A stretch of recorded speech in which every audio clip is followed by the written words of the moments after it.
Hello guys and welcome back into a new brand video. In today's tutorial, I'm going to show you how to create sharing rules in Salesforce.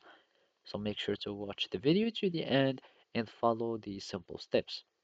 So first, we need to go to our setup page from the setup menu. Now we click on setup and after that we need just to go and search for sharing settings. So we type sharing and from here we will find the sharing settings.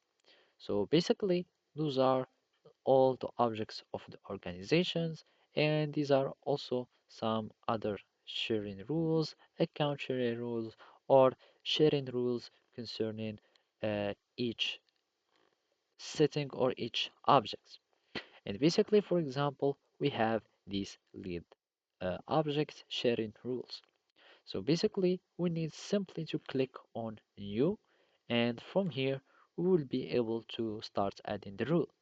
So we give it a rule name, so my rule, and it will have my rule name.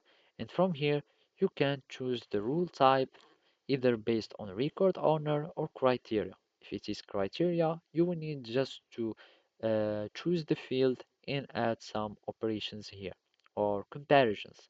Or it depends on guest user access and based also on criteria.